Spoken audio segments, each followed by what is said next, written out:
He's laughing. Did you not see that intro? I made that last week. No, I've never seen that. For a second, I thought it said glub, like GLUB, but it was glove, obviously. Well, maybe I've got to go back into Canva and like adjust that one. Like that's how easy those things were. I mean, I knew someone in TV news when I was in radio, and like those packages, like the transition packages. Now, of course, like, you know, when it's your business, you're going to do like a high end version, but like tens of thousands of dollars, like, and it would take months, and then they would get there and they would huddle around the monitor and like watch, like, what are our new transition packages? Okay, show me the breaking news one again, and they would get all hyped. But so yeah, that's ours. That's our PT Club in the morning. Good morning. It's Tuesday.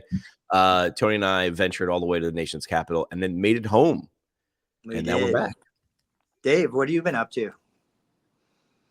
Baby dude. Same old. Just working on and continuing to onboard this new therapist, get him busier and busier. Yeah, all is well. Let's talk about that, because I just posted literally before we got on. The number one thing that I heard from everybody I talked to that was a private practice owner was not that they needed patients. Of course, all the normal complaints about reimbursement. It was recruiting and hiring. Yeah. Everybody was challenged with recruiting and hiring.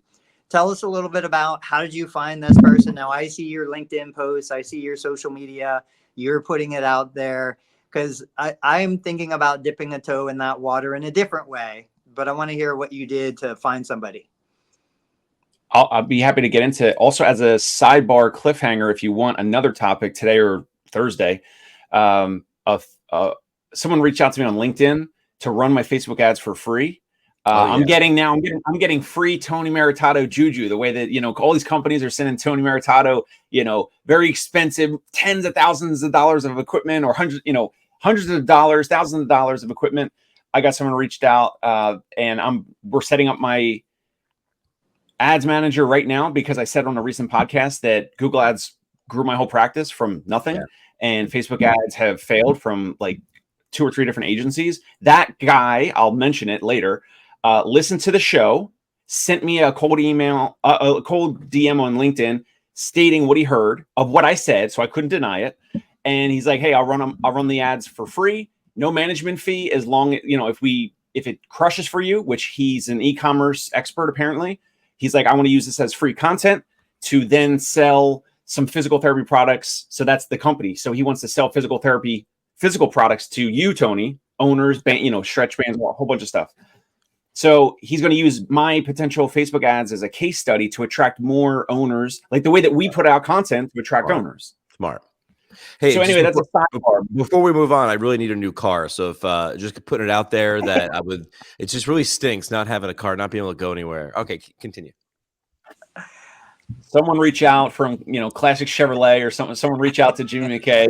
GMC with the new crab walk, the Hummers that can park themselves. Send one of those to Jimmy McKay, please. I don't know. I'd crash one of those. All right. So we're talking onboarding. You want to talk about that? Recruitment, like attracting the right therapist to fit the culture. What are you doing for that, Dave? I'm doing a couple things, and I think as an owner, you should be doing multiple things. You cannot just do one thing. So historically, I literally had no idea what I was doing. I was stumbling into my own LinkedIn ads, my own Indeed ads, and they, it was okay. Then I pay Sri McKee and PT Match. The website is ptmatch.io. You can check them out online. It's like a matchmaking service. They will recruit candidates. They actually write my Indeed ads better than I probably can. They write my LinkedIn ads and other ads. You pay them like a small fee up front. It's nothing. It's like $400 for like 3 or 4 months. And then you don't pay until you hire someone, you have them work in your practice for 2 months, then you pay them a recruiting fee. But that's after you found a really great candidate who's going through your onboarding process. So that's a paid channel. And then also, I said it other times here on the show and my show, that I will go on LinkedIn and I will just make connections with therapists, and I send them a very short message, which we can get into. I'll send it to them as a cold intro DM. And then also I post basically the same thing on Twitter, Facebook, LinkedIn. I post it everywhere. very nice folks like Jimmy and Boba Benko and other folks will retweet it and reshare it and all that. So those are basically my main channels. Couple free, couple paid. That's it, right? I mean, it's funny how you know something and then someone puts words to it. And it was Alex Hormozy who just said the thing the 400th time and then it stuck. It's like there's 3 ways to get customers. There's 3 ways to get employees. It's like there's paid channels, there's organic channels, and then there's meeting people in person, right? There's that word of mouth. So so the one thing I would say is when I hear therapists say anything about patients or recruiting is like, I do everything on word of mouth, and I would be nervous. Like any one channel would make me nervous. I'm not saying you can't have one that performs better, but if you're not at least prepared, let's put it this way, prepare to do all 3. Because when one of those pipelines stops, getting that momentum or beginning to try to figure the other 2 out or 1 out, like that would make me nervous. So at least understand those 3 things. Yeah. And I think one of the things that I'm going to be looking at, so Dave and I had this whole conversation where we were talking about, my next PTA is going on maternity leave within a couple of weeks. And am I going to hire a therapist, or what am I going to do? And I was on the verge of going the recruitment route, but then I got scared and I backed out and I was like, no, I don't want to do this. I can't do it. Why? What was the fear? So that's a great question. Why? And these are the real, and I'm going to say they're insecurities. I really think it is. They're insecurities on my part that I think we all go through, we all deal with in different ways. My insecurities are, do I want to bring in a therapist? And these are just preconceived notions that think they know everything and don't want to learn anything about us, about the culture. Do I want to bring in a therapist that, I'm going to have to battle with, which has happened in the past where I'm like, okay, that's the way you want to do it. This is the way we want to do it. How are we going to find some sort of compromise? And really it's, do I want to bring in a therapist that if it doesn't work out, that I'm going to have that conversation with and fire, I'm breaking up before we ever even get to the breakup part. I'm assuming the firing is 3 weeks from now. I'm assuming it's going to be a bad outcome. I'm making all of these arbitrary assumptions because of my own insecurities. That's the reality of it. Tony's on Tinder, swiping right, and then saying, "I'm sorry, it's not you, it's me." Yeah. No, it's like he's not even downloading the dating app. It's true. It's true. But I did get a little inspiration from PPS this week. Okay. And I was like, okay, so I'm talking to these product companies, which I guess Jimmy and I are going to explore. Dave and I are going to explore in separate podcasts and interviews. But I'm like, well, I guess if there's this product that I think would be kind of cool to bring into the clinic. Maybe I could recruit a therapist to kind of spearhead this product launch. And it's a therapist. So the one I'll talk about right now real quick is the Run DNA. So they have the motion analysis and the gait and all this stuff. And I'm like, there are therapists out there that are obsessed with running. They love running. They're passionate about running. Could I recruit a therapist to come in and run, pun intended, the Run DNA program for me in my clinic, and other things like that? I feel like there's less of a head-to-head. They're going to do their thing and I'm going to do my thing, and I'm not taking the running program, it's theirs. So I might dip a toe in that water, a different way to make it work. What were you going to say, Jimmy? Yeah. I mean, that one feels like a layup, right? Yeah. Like Run DNA, Doug and his team have like got it down there. I mean, I don't know if you were over talking to Doug at their booth at PPS. Like they're like done, not done with running, but like they've got running on lock. They're into walking now. Like they've taken his technology, which he like essentially built. Like he was just like, he went out there and was like, there's no running analysis that does this. So he like worked with engineers and now they have this like computer, this camera system that does that. They're onto walking now because they're like, it's not the same thing. It's terribly important. And it's something your patients need. So they just modified their technology to now do walking analysis too. I think walking and running would be a layup to have someone be the running PT in your area. So here's my backdoor into that is obviously I've got the community for total knee replacement. That is right up there with walking. Yep. The biggest complaint for knee replacement is I'm not walking normally. They typically don't have terminal knee extension, the full range of motion. So it's like I can take in the walking aspect. I've already got the community. I've already got the resources. I've got the facility. So again, I can bring a therapist in for running. I could do the walking. We can marry those two from one technology. And then I was also thinking, you know, my oldest son just turned 16 while we were at PPS. He's doing cross country. I shared a reel this morning, a cross country reel. I'm like, I've got an in with local athletes. I've got the runners. I've got volleyball. I've got basketball. My other nephews are playing at a high level in high school sports. So I'm like, there's so many resources I have at my fingertips. It would be silly for me not to do something with this. And it just gives me an opportunity to recruit a therapist who's highly passionate, who I could probably pay double what they would make working in an outpatient clinic down the road. You know, so now not only do I get the benefit of the best therapist, I also have cash pay services that are going to pay them at the highest possible level. And nobody else here has a running analysis system. Nobody else here has the other hardware products that I was looking at PPS. So there's just so many things that we could do with this. That's why I need you guys and bounce these ideas around, and we can do it publicly so we can kind of flesh it out a little bit better. Dave, what are you thinking? And speaking about publicly, like if you're a therapist that is even close to the Ohio area that likes to work with runners, you should absolutely reach out to Tony. Go, you know, Total Therapy Solutions, find their website, call in, schedule, like whatever you want them to do. You tell us, but like, you know, send the resume, call in, speak to your front desk person, inquire about this, because this is, I mean, you guys could learn so much clinically, not just about a little bit more with running with the technology, but even I believe Tony and how you guys operate and how you interact with patients and clients and film content and everything in between in terms of like all the, you know, shout out to Rob Vining, all the old, you know, MacGyver things that Tony has done in terms of like interventions and techniques to get patients to relax and feel better and move better and all that. So if, and also if someone's not in Ohio, this would be an opportunity to relocate, in my opinion. Yeah. And you know, to that point, hang on one second, Jimmy. To that point, the other conversation I had around recruitment and hiring at PPS was, why are we not creating our own celebrities within the profession? Like, why are we not elevating new grads and newer therapists to this celebrity status, building their Instagram, building their social media, knowing that they're going to leave? That's okay. That's the whole purpose of being with me in the foundational years, so that we can build your brand and then you can go on to the next level.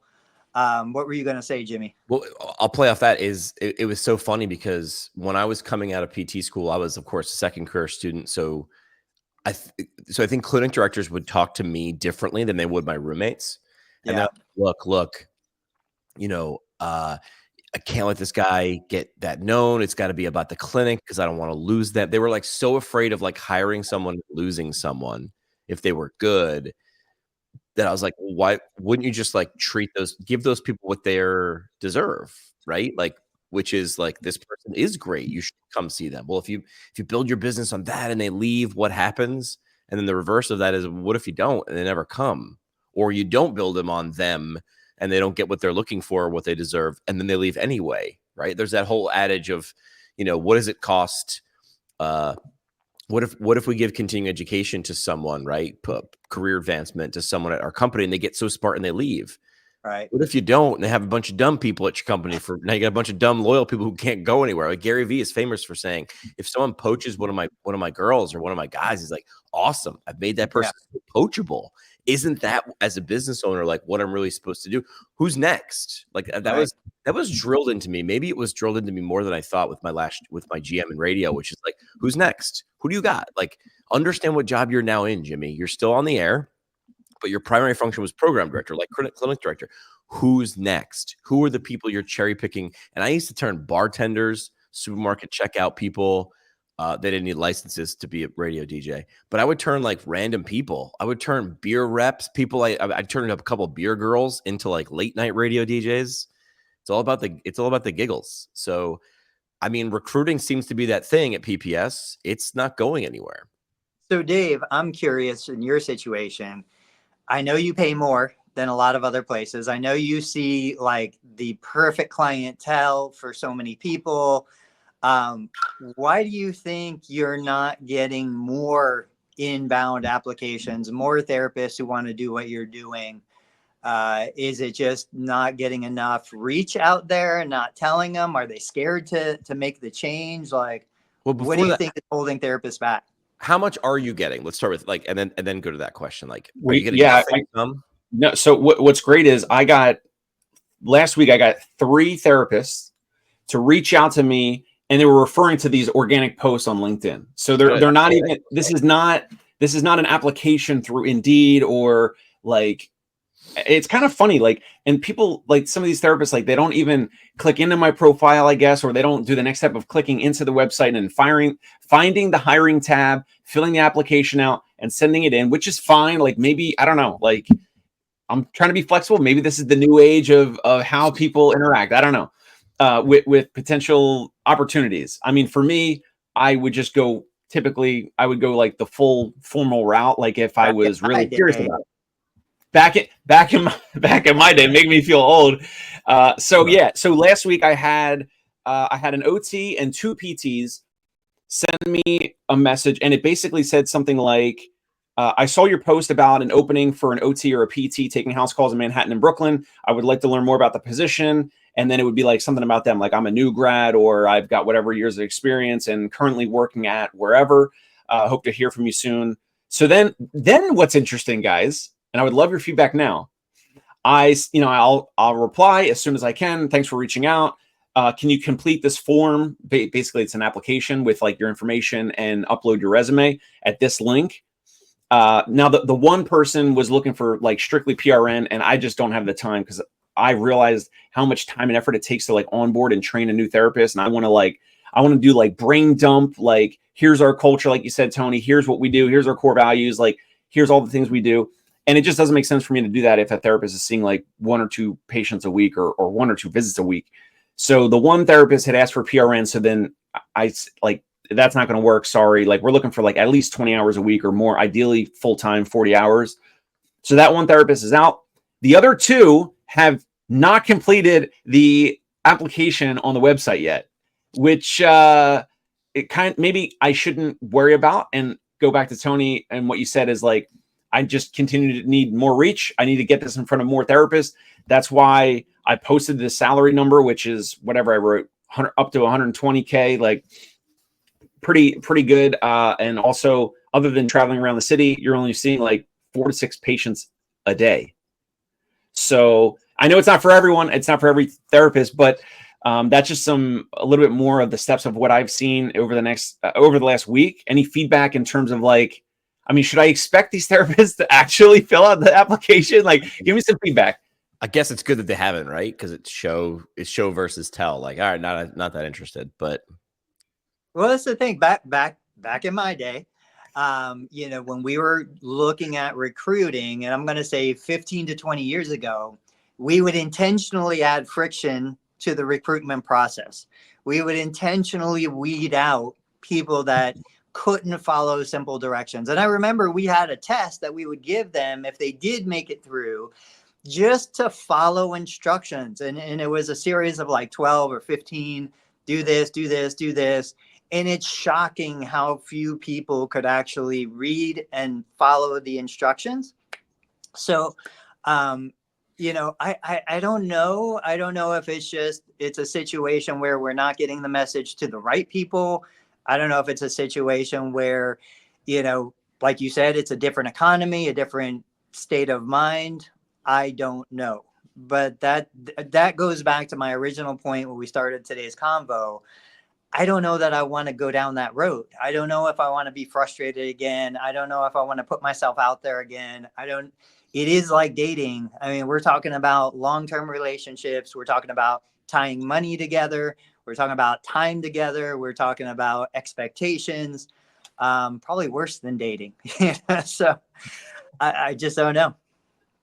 And another thing, so like, what was it, like 2 months ago or less, a month and a half ago, when we came live call at Tony, it was like, he's like, I gotta go to the clinic because your PT or PTA was sick or call it out or whatever. Like, and you didn't complain. I will give you credit. You didn't complain. You didn't say what, you didn't have an issue with that. You went and did it. You said, take care of yourself, whatever. So the point of bringing that up is like, an owner out there cannot complain if they're in that situation because they're not going the route of employment. Like I want to be able to offload, like last week I saw one patient, 2 visits total for the all of last week. So I'm trying to get out of patient care. I want to grow the practice, grow the business. So you guys can let me know, like if I ever start complaining about anything like with delegation or whatever, it's like that's on me because I'm not putting these people in the right roles, or upstream I'm not finding people and I'm not doing enough creative things or enough volume of work or whatever to actually get more of these potential candidates in my world. So we'll get into the more nitty gritty observations from PPS, but Jimmy, just kind of big takeaway picture. What were you thinking when you left and you were on your way back to New York? Yeah, it was like who was there and what was everybody talking about? So like who spent the money to be there because they think they have solutions, and they've obviously been listening to the masses and they're saying we have a solution, here it is in full technicolor. And then I just stand next to people at a conference and I ask them a question and then my goal is like get them to just talk. Like I know a lot of people go to like those parties afterwards for like the free drinks, and I'm not saying that's bad. Please don't stop that. But I'm going to see like what is everybody else complaining about? Why are you here? Why'd you come to this? What are the biggest problems that you have? And then who's actually at PPS, right? It's the big companies. I picture this, and I was saying this yesterday in my staff meeting at Vestibular First, because they were like curious. They're like, was there neuro equipment there? Should Vestibular First, it was sort of a fact-finding mission. Should Vestibular First be a vendor? Should we be presenting like in the expo hall? Should we be looking and showing the technology? And it's just funny, like who goes to those things. And I picture there's 2 PPSs. One is everybody you see, right? And the second is like that scene from Austin Powers where like all the evil villains are like sit like Odd Job with the hat and the guy with the glass eye. They're all in meeting rooms that you can't see doing big deals that that you're going to see in 2 years from now because they made a deal or they met at PPS. So that those are like the 2 different PPSs. So who was paying to be there? And what's the gripe? What's the big problem? Everybody's looking. You just paid $1,500, flew across the country. Staying at the Gaylord ain't cheap. What is your problem? What are you actually here to solve? So I pay attention to those things. I don't know if you want to get into like what I thought those problems were. Yeah, let's talk about one while you're thinking about it real quick. Dave, kind of in your world, and this is kind of an aside. I ran into the guy that I credit with me becoming a physical therapist. It's funny, so real quick backstory. I was doing an internship for my undergrad degree in kinesiology. I was working for a hospital-owned outpatient clinic in a YMCA. I had never heard of physical therapy. I had no idea what physical therapy was. There was a clinic upstairs. My person from the YMCA introduced me to a guy named Scott Porter. He was a physical therapist, but the director of rehab, and we built a relationship. I started volunteering for the clinic, and then I became a hired aide for the clinic. Anyway, he's the guy I credit with like my business and how I got started. And he's the first person I talked to about opening a clinic. I ran into him for the first time in like, gosh, it must have been 15, 18 years. I saw him walking in. Long story short, he was the CEO of a company called Fitness Quest. They had 16 locations. They just announced in August that they were acquired by, is it Concentra? Is that and now he's still the CEO there, but it's, they're a partner company owned by Concentra. So I was getting all the scoop on that.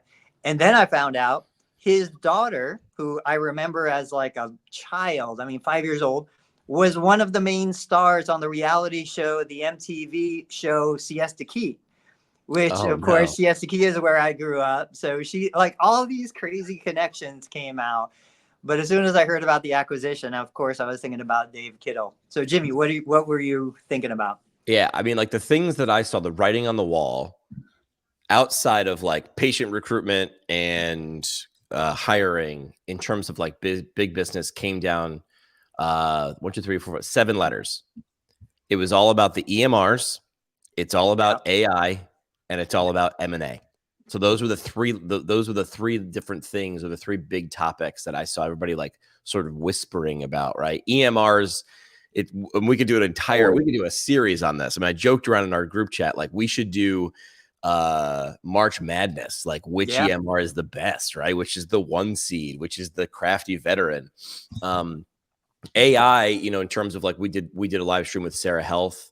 Like that's RTM. Like, so if I was going to put more letters in there, it would be RTM. So EMR, AI, M&A, and RTM is who's solving these things, right? And a lot of people are flirting with this. I think the people that go to PPS and put up that kind of money and time and effort are likely on a little bit more on the advanced side of that bell curve, like early adopters, because they're looking and sniffing. But it's like the number one old tried and true, who's spending the most money, whose attention and tech is it worth it? It's those EMRs. So the three that were duking it out in terms of spend anyway were Raintree, WebPT, and Prompt. I mean, those were the three who were like, we are going to woo you. We are going to spend for you. We are going to be in front of you. We're going to pay attention to you. And you tell us everything. Oh, tell us all your problems and your wants and desires. So what about Net Health? Net Health, I don't know, but they were in there. They had a party, right? What's that? Didn't they have a big party? Didn't they host a party? They all hosted a party. Every one of them. I mean, I could have gone to like all three. I mean, if you timed it right, you could have gone to all three. It sounded like Jimmy had an all-nighter. I played beer league men's hockey last night. That's why I sound like I smoked a pack of cigarettes. We played a hockey. When you were at PPS though. Oh, you said you had a night. I mean, it's funny. It's like you're in that conference environment, and like I hate to say, like, oh my gosh, part of the job is talking all the time. But like when you talk for like 24 or 36 hours straight, like you do all of a sudden, like I think Tony and I even said it, like, man, I gotta be quiet for a while on the ride home. Like you're a little hoarse. Yeah.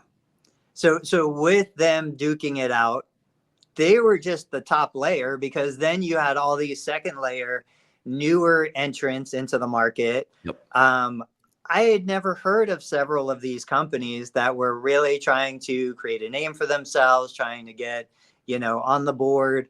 I just don't understand how somebody looks at this market and says, I want to start an EMR for PTOT SLP. Yeah. I mean, the other ones that I could mention, you mentioned Net Health. Empower EMR has been a sponsor of my podcast for a while, but they went by a different name. So like a lot of people were looking at them for the first time, but they weren't, because they were MW Therapy and now they're Empower EMR. The fun part too is 25 years ago, you probably need an entire company full of people. And like something like an Empower is still a full company, but like you needed 1,000 people to run. I mean, how many, did you see this? Oh man, I can't believe I don't have the screenshots. Somebody, maybe Dave, like, or Tony, well, you're on the phone.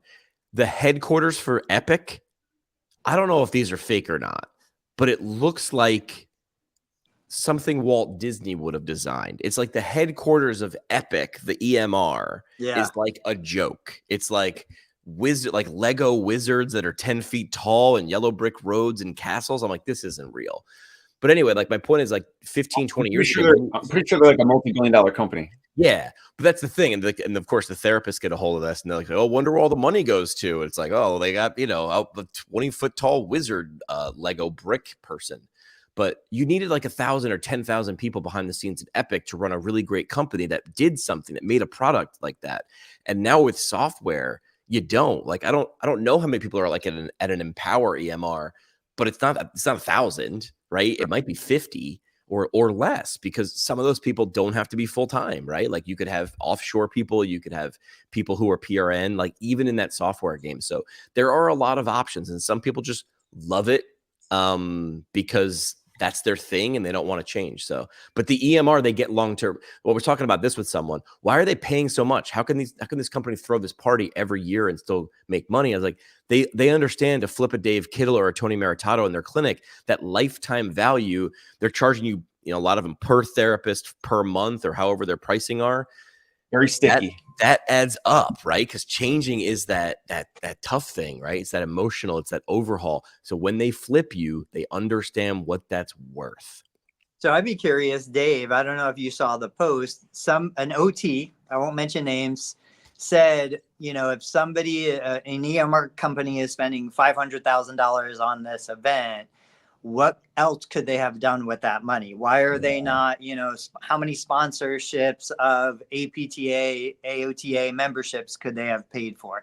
How could they put that money to use in other ways? You're coming out of the tech world. You've seen tons of money spent on stuff like this. Like, what do you think, Dave, about, is $500,000 the best way to spend that money for an EMR company on a week-long event, or should they be putting that money somewhere else? I mean, to meet a concentrated group of your ideal customer, the owners, practice owners, makes a ton of sense, right? So like over the years, WebPT and all the others, like, and even now, actually Prompt, by the way, in terms of paid marketing, Prompt, the video, have you seen the video? Maybe they made like 6 months ago or a year ago. We were just watching like a football game or a playoff game. They paid for a national commercial. That video was a commercial, and maybe it was only certain markets, but like I saw it on our smart TV. I don't forget what channel it was. Wait, what app do you use to watch TV? Is it local cable or YouTube TV? No, the Amazon Fire Stick. Then we have like a Direct TV login. So I think we were on like regular cable though, like Direct TV. I don't remember what channel, but for a tech company, like if you're looking to buy an EMR, right? And it's like, there's all these different choices, and I've been there. It's like, you don't want to make the wrong decision. Like you don't want to pick like the wrong vendor. You're right. I got to import my old information, my old data into the new EMR. And it is so sticky. Once you make a decision, it is extremely challenging to then switch again. So of course they spend a lot of time on the marketing, on the new customer acquisition costs and the onboarding of a new customer.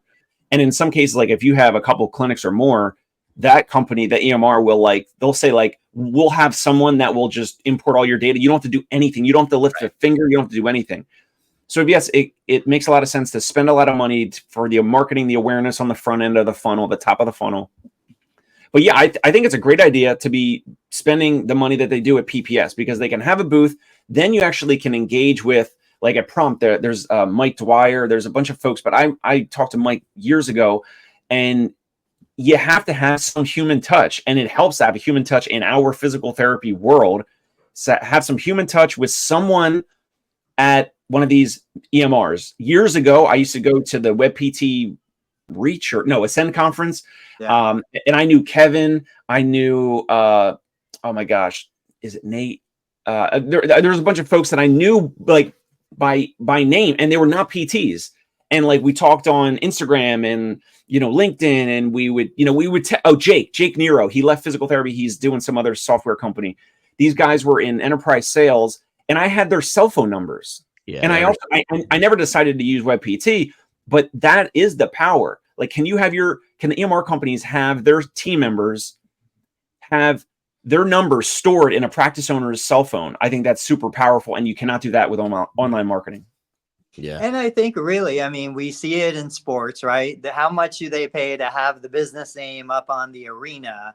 And it's like, is that business name on the arena going to make me become a customer of that company? Is it worth it?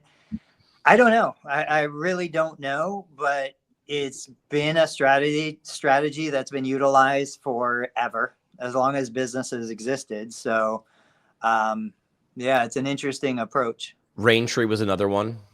Yeah. Because that's what, just as you talked about the guy that like got you into PT, that was in the first 4.5 seconds of you walking into PPS. That was like the first, hey, Tony. And I'm like, this guy knows Tony. He's like, I haven't seen the guy in 20 years. And he was the guy who got me into PT. I'm like, that PPS, where you meet people you haven't seen in 20 years.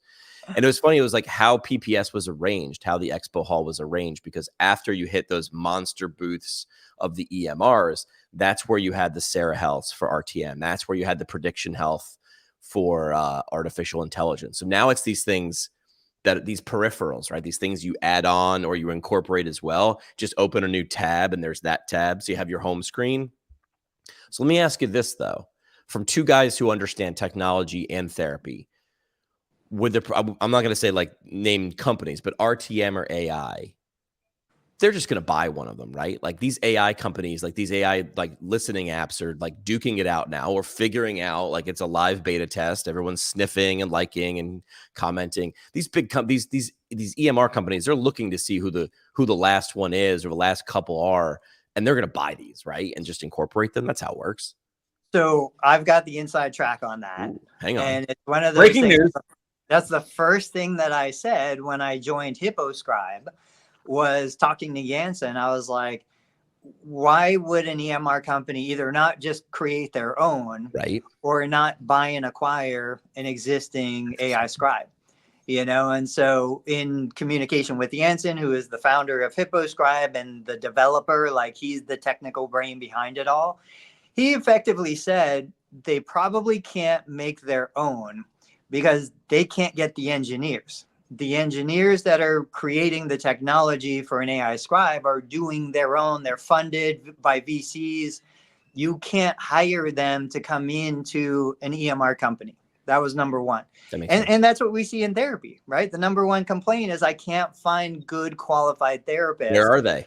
I could probably scrape the bottom of the barrel, but they're happy and they're getting compensated when they're the best. So we can't recruit those. Which goes back, which goes back to your celebrity idea, which is give some people what they want, which is, and a lot of them like will call you. There's some PT practices that now like after a certain amount of years or certain whatever, you become a partner. So they understand what that person is missing. All right. Well, so what's number two? Number two is they're on old technology. And this was something that I think about, like a web PT, and I have no connection to web PT, but they were created such a long time ago. Technology has advanced and changed. The servers, the platforms, like all of this stuff is so different today. I do think that you can't take the old infrastructure and put it on a new platform. So either they're going to have to rebuild everything, or, you know, I don't know enough about tech to understand how it works, but I was told that they're just using old infrastructure that can't get upgraded. They would need to start from scratch effectively to make a new EMR that's effective with what we have today. And then the third one is acquisition. So, okay, so why don't they just come in and acquire them, which they probably will. I think that's the most reasonable.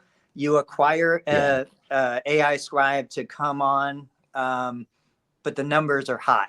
We look at the valuations of AI Scribes, even though they're new on the market, even though they don't have as many users, you're paying forward looking, you're paying for what are they gonna do, not what are they doing right now. And that's a big cash outlay, big investment to try and bring them in. Yeah. So, I have a logo submission. I'd like to submit a logo. If you're going to be a prompt, a Raintree, an EMR that brings on an AI Scribe, this one's going to do it right here. This is the logo that would hit with like a 35 to 50-year-old like this. But that's what Clippy was. He was going to be the guy that you ask questions in Microsoft Word and Excel, and like Clippy got you the answers. And it was more frustrating. People of my age or our age wanted to murder Clippy as much as they wanted to murder the dog from Duck Hunt who used to laugh at you when you missed ducks. So Clippy, I don't know. Maybe this is something. Maybe it's got nostalgia value. Maybe you want to use Clippy. One more thing on that. You know, you also have to look at what's really happening outside of our profession. Why is Siri still Siri and not? They partnered with OpenAI, right? But like, why are we still asking Siri questions? Why is Alexa still Alexa? Why haven't those upgraded? If we can't get those to upgrade to real-time AI technology, like an EMR company is way smaller than Amazon or Apple. So I just think it's just not going to happen. So that's why I still hitched my wagon to Scribe, to using an off EMR platform for AI Scribe. Plus, the truth is, to Dave's point, I want to be able to be more versatile. If my AI Scribe is tied into my EMR, if I want to switch EMRs, that means I have to switch AI Scribes too. Right. You know, I would rather have that as a separate dedicated platform.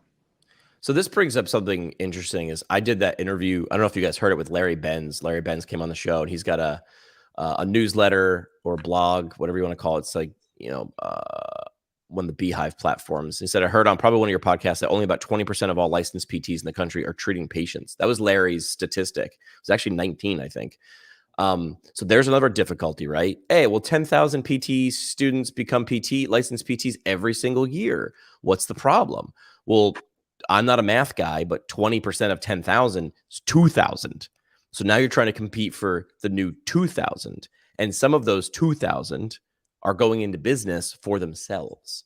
So I don't know I know, Tony, like you don't know if you want to get into this business, but that seems like a viable one. You have a product and a service that you can provide that people, the ikigai, right? Does the world need it? Are you good at it? Can you get paid for it? Do you like it? And then you've got 2,000, if the math is right, you have 2,000 new. We should do like a draft, man. I mean, at that point, you could do first round draft picks, right? You could have our own draft board if that's the number. So there's the math that proves Larry's math is proving everybody's pain point correct. And he got to that number based off of the total number of completed therapy visits per calendar year or something, and then divided by. He had some math. It wasn't like complex, but I can't recall how he got to that. Yeah. And then part of what he said is that this also means that there's some percentage of therapists that are working in like admin roles or they're working part-time or they're PRN or whatever. Right. Yeah. He talked about, it was really the crux of his article was like, how productive do we think we are? And he compared PTs to orthopedic surgeons and general practitioners. And the idea was so if you have a PT, what is the average in terms of patient visits see in a year? Tony, do you track that? Like, do you know like how many was it patients or patient visits? And he got a number. I want to see if it's close to it. If you track it was visits. It was visits. And by the way, I don't know how do you even get this? Like, how do you have you have access to like total claims data and like across like where every clearinghouse? Like how do you get?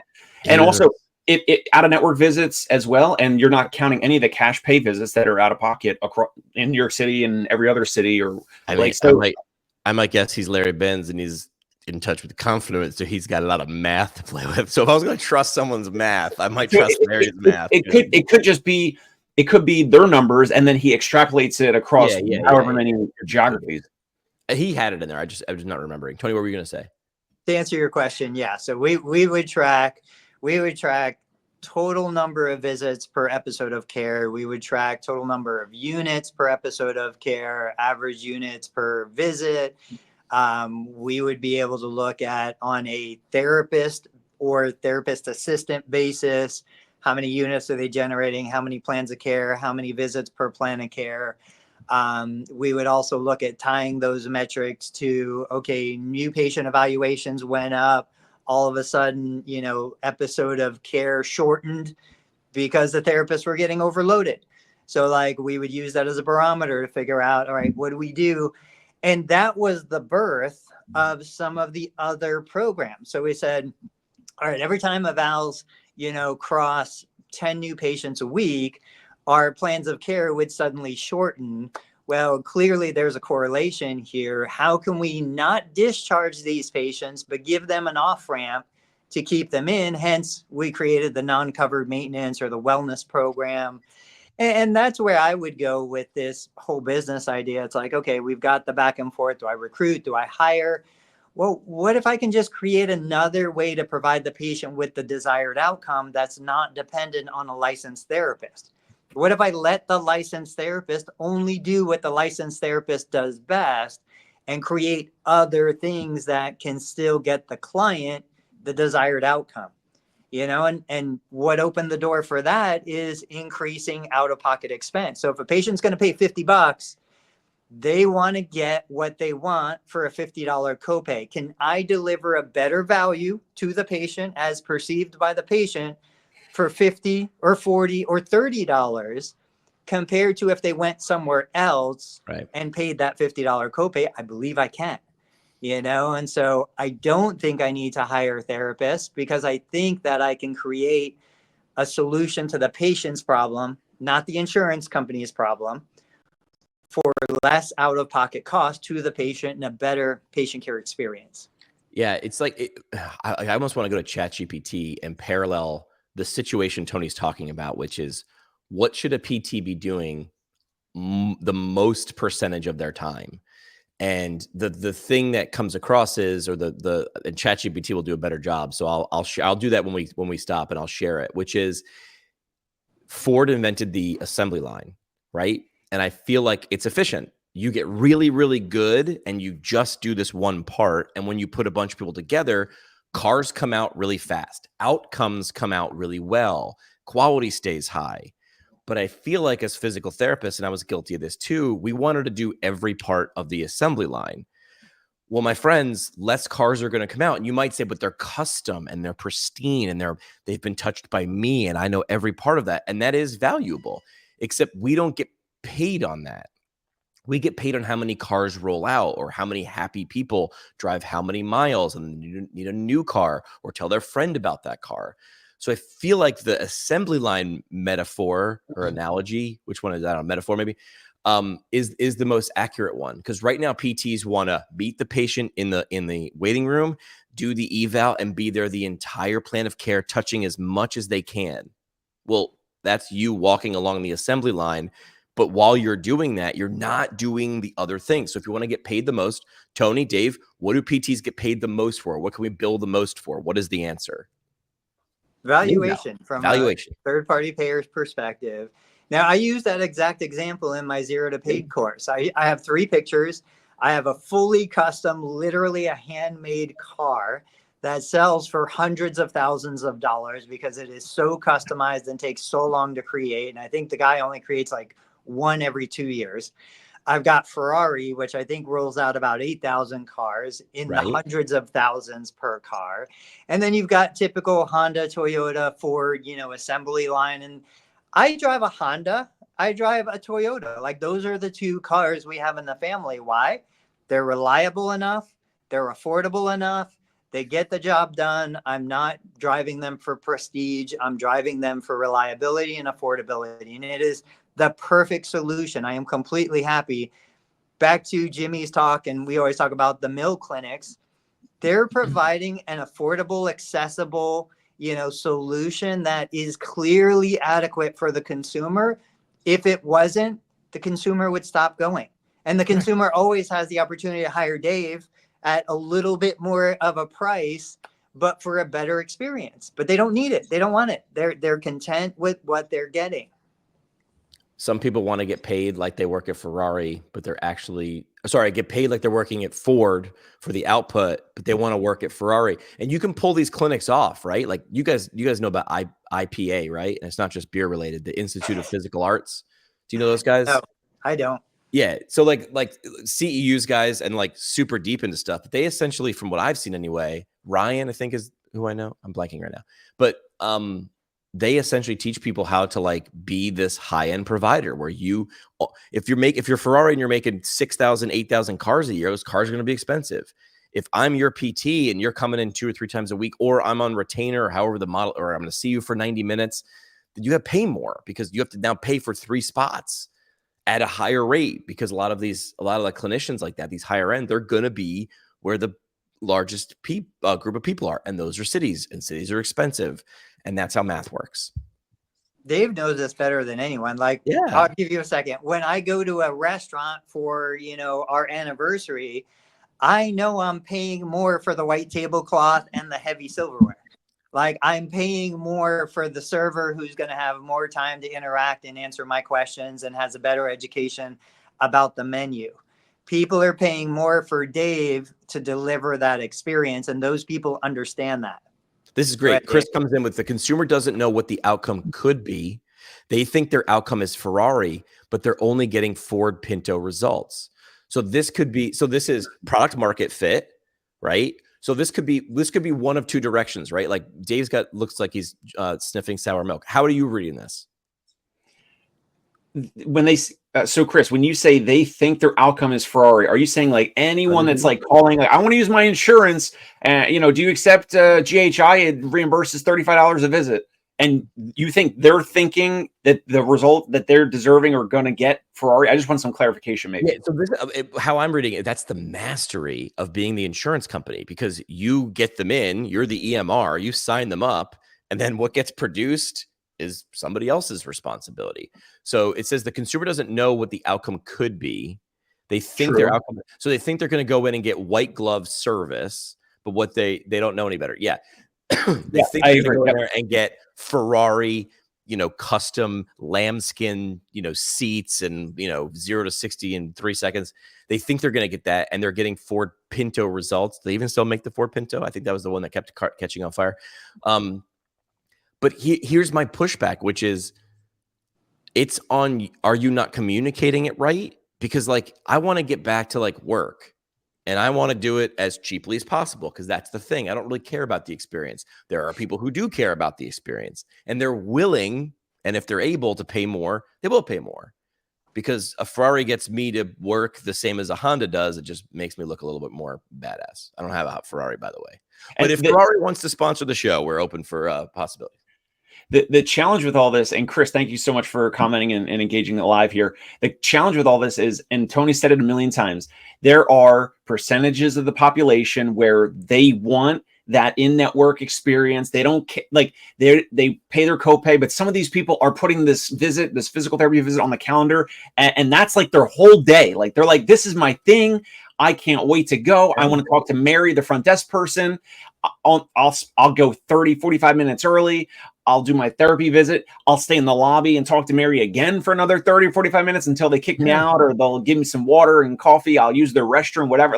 Some people, that's what they want. And those people cannot fathom paying us $250, $350, whatever per visit. And then the inverse, then there's the people that pay for us, and they detest that experience of a doctor's office or a therapy office or whatever. That is the challenge of being in business, because all these people are walking around all the time, and you have to learn who's who and all that. So yeah. How do you tell? Chris has actually got a really cool business model. She does occupational health. So she goes into if you go into, she goes into businesses, warehouses and big industrial places. That's her client. And then she treats those people because the client, this is a great example. Chris would be fun to have on the show, and I've had her on my show before. She understands who her client is. In her triangle is the client hires her as the business. That's who hires her, because they understand for every single day of missed work, it's this much money lost because they got to bring in somebody else for overtime, or keeping that person injured, what that does to their bottom line. So I don't know, Chris might be talking to the perfect client, in my opinion, because they truly understand what a PT can save them, and they're willing to pay that direct to employer. And there's more and more therapists. There's more independent cash payer out of network, whatever therapists doing this. And then of course there's the big groups also doing this. The big groups are going to the big employers because they have strength in numbers. They're like, hey, we have extra therapists. We can supply them. We can put them anywhere. Here in the East Coast, JAG PT, they have ATCs at all the high school football, all the games, all the practices, all that. They use that as a funnel. Yeah. And I'm surprised you didn't read this out loud, Jimmy. This is a cocktail thing. You got to read it.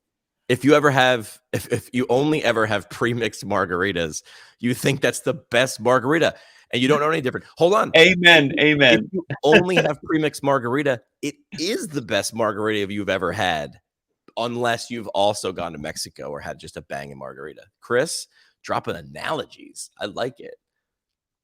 All right, we got 7 minutes left. What do we want to end on? And then we'll do parting shots. Let me do my parting shot, because I'm going to go early because I've got a new patient coming in.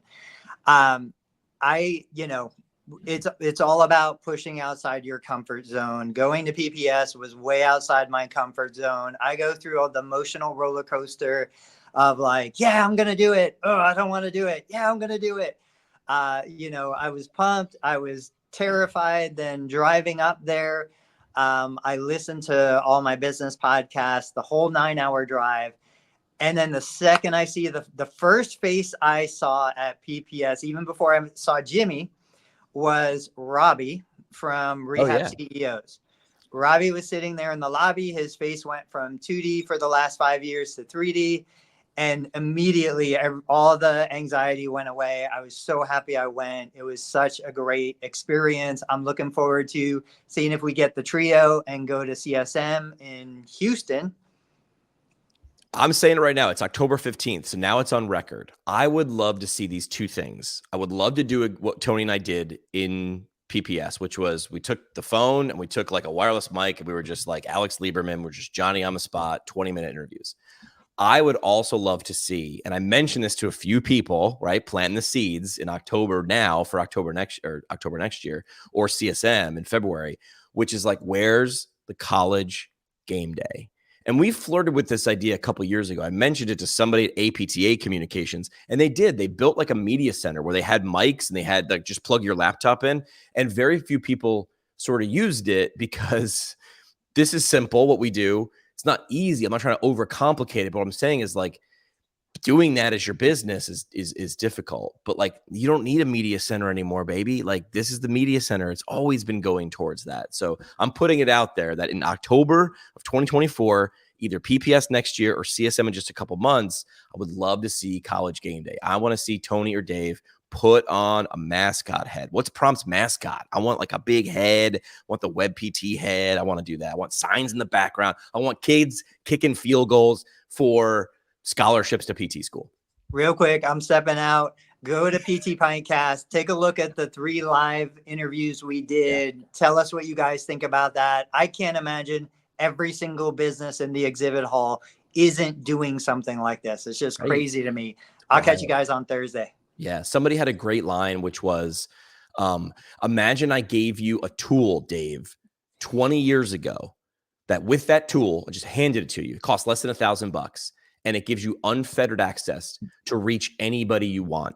You'd be like, I will pay for that tool. And like, we have that tool. And I'm not saying organic is the only way to go. It's not.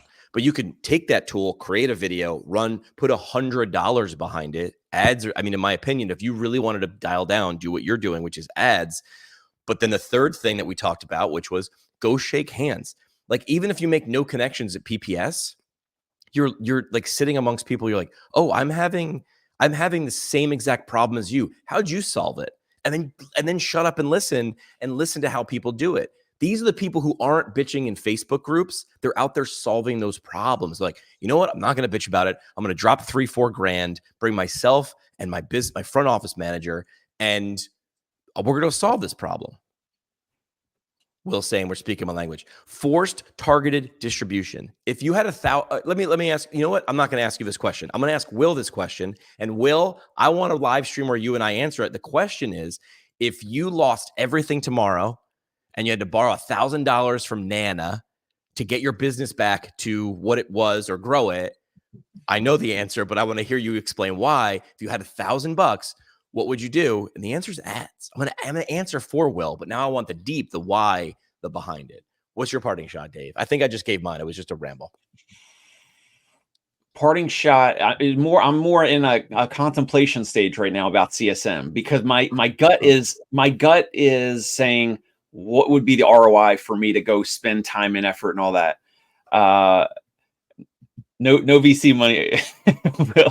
But at the same time, maybe you guys can convince me, or maybe I can convince myself on CSM because of what I said about the EMR vendors meeting the practice owners in person, and maybe CSM is right for me, or I can hire some folks to be at a booth or whatever, or do some marketing there.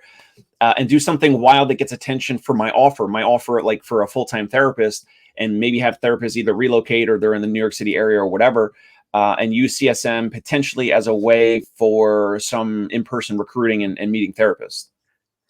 You've just written the title of a future video that I'm going to share, a future episode, which is, and I love, these were like the Twitter posts and LinkedIn posts like 8 months ago that all started like this.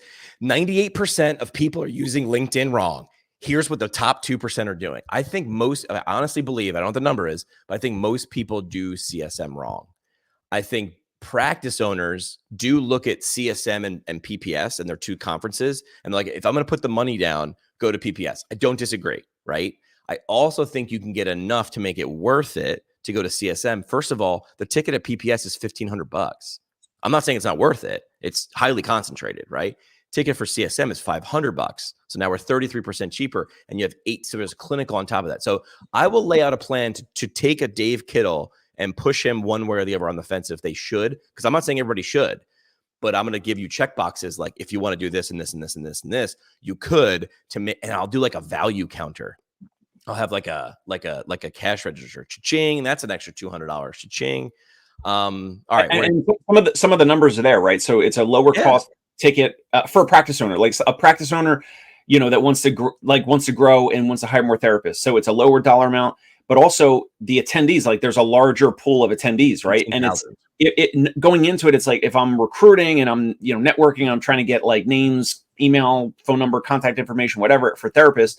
Right. There's a lot more therapists there. So I would have to figure out like what's the lead capture? Is it, an iPad and I'm getting their information? But then the flip side is because there's 18,000, you have to do more and spend more to stand out. So it's like, I'm not going to argue one way or the other. I'm not going to convince the person watching the Dave Kittle to go or not to go. I'm going to merely present the facts. All right. We're at an hour. I need to go get the voice all tuned up at the ENT. We'll be back on Thursday. Actually, Tony and I are going to go live. 6 things we learned specifically at PPS this year. So if you couldn't attend, you're going to get that $1,000 value for 30 minutes. Dave, have a good day, man.